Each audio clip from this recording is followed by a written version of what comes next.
Please consider using a professional home theater installer before beginning installation. Installation requires cutting into your ceiling. Improper installation can cause physical damage to your home and body. Beware not to cut any load-bearing supports, water, or electric lines.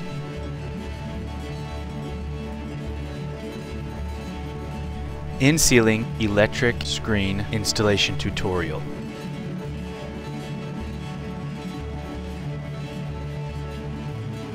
Some of the contents you will find in the box include plastic covers, mounting brackets, the mounting hardware, threaded rods, the adjustment hex tool, and the wiring for the infrared sensors. First, we need a measurement of the length of the screen, including the plastic coverings.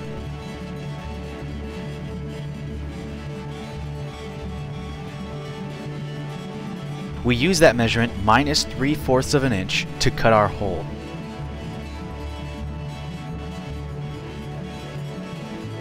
The other dimension of the hole will be 5.5 inches. Once you have your measurements, write them down. My length was 123 1/4 inches. The hole will be 3/4 of an inch smaller.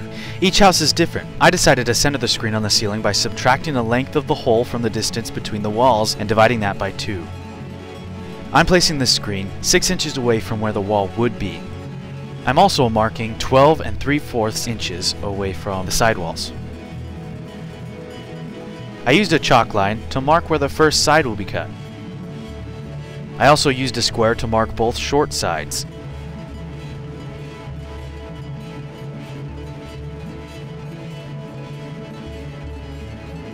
Using a chalk line again, I mark 5.5 inches from the first side. Now I have my hole properly marked. Remember to measure twice and cut only once. My hole will be 122.5 inches by 5.5 inches. We're ready to cut. Use a drywall saw, razor, or a roto zip, as long as you make little to no deviation from our marked line. On the first 3 sides, I used a drywall saw.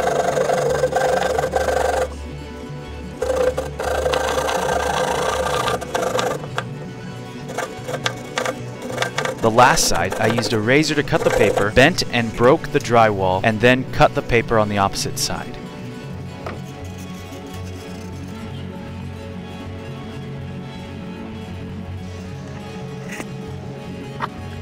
Now to find where to put the mounts. Take the first measurement and subtract 4.5 inches. In my case, I have 118 3/4. Write that down. That's the distance between the mounts.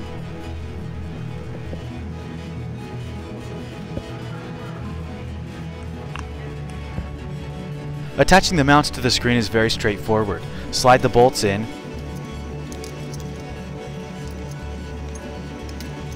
Place the mounts over the bolts and secure it with the nuts. Tighten the nuts with a wrench.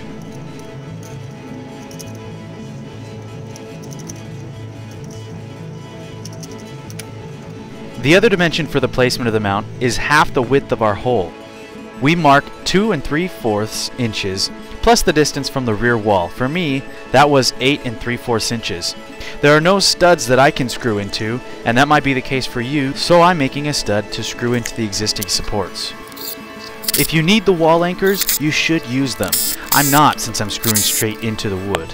The large mounting nut fits snugly into the top mount. Once we slide it in, scoot it to the hole we need to screw it into, and screw in one of our threaded rods.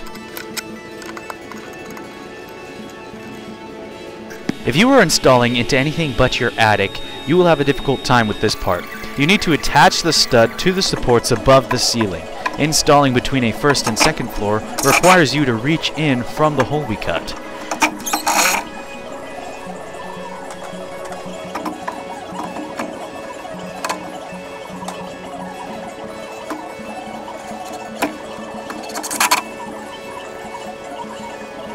We need to cut the threaded rod so it's just shy of the drywall.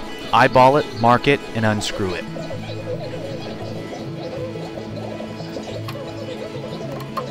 Use a saw with a metal cutting blade. Use all safety precautions with whatever cutting method you choose. Screw the rod back in. Attach both studs the same distance apart as the mounts on the screen. Length of the screen, minus 4.5 inches. Make sure you mount the screen facing the right way. The IR hookups will always be on the left of the audience. We recommend teamwork when finally mounting the casing. Put the rod through the desired hole and twist the nut on to hold it. Lift the screen until the face plating is flush with the ceiling and hand tighten the nut. That is probably sufficient, but you can also use a wrench if you find that useful. We recommend you seek out a local electrician for proper wiring for safety and proper code installation. Attach the plastic covers on each side. You should be able to move the screen slightly until the plating covers the entire hole.